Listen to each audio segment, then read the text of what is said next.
Well, Anne, I think this book really represents kind of a journey for you. So why don't we start by having you tell us how you came to write it? Oh, it goes way back. I think it was 2009 when I started my blog. Wow. And originally, I had the intention of doing a quilling book.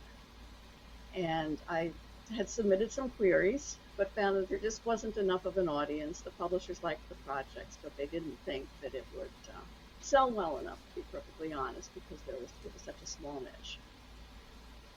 So I thought, well, I need to build a platform then. If people aren't familiar with quilling, I'll just have to start the blog and see if I can build some name recognition for quilling. And after I'd been blogging for about a year and a half, uh, I was contacted by an editor who, to my surprise, wasn't at all interested in quilling. What she wanted was a book that had to do with the theme of the blog, which is all things paper.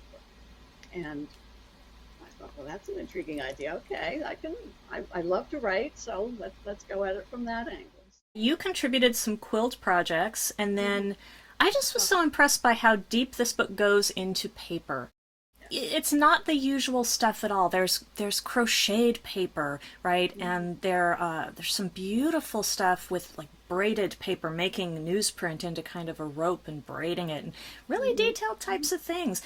And I was impressed that you go way beyond the kind of stuff you typically see in online tutorials. I was curious whether the whole online world influenced your choice of projects for the book. Well, it did in that we knew we wanted to do some projects for beginners, just a few simple tutorials. So those are included.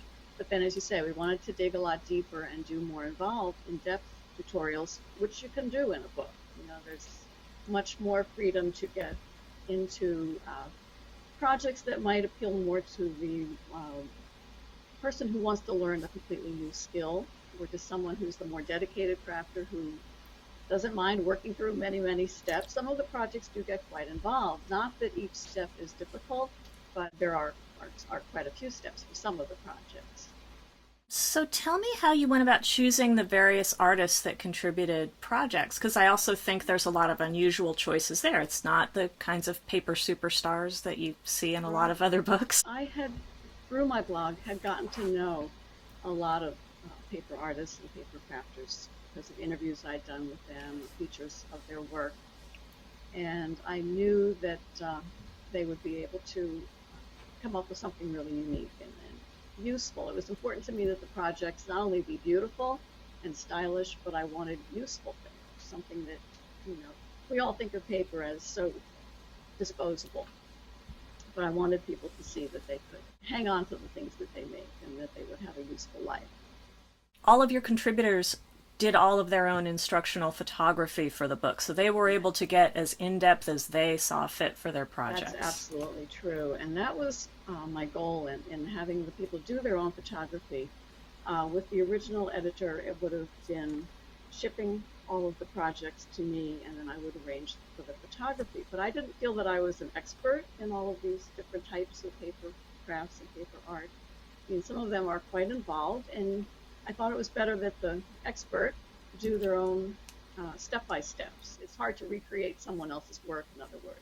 Since basically the genesis of the book was you creating a platform that would create interest in a book, what advice might you have for people who really love this idea of being authors and need to build a platform of their own? I have lots of advice, probably.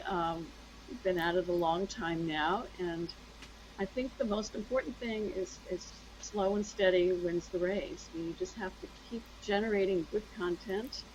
People will find you. They really will. In the beginning, it doesn't seem like there's anyone out there. But if you, like I said, just keep putting out good things all the time. Use social media. Not every aspect of it because you'll drive yourself crazy, but definitely pick one or two. I use Facebook and Twitter most often, and that's how I got to know you, in fact, was via Twitter.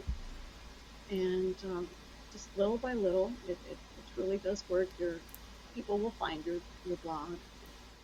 Well, Anne Martin, thank you so much for talking with us about your book. I really think it's a great Thanks accomplishment. very much.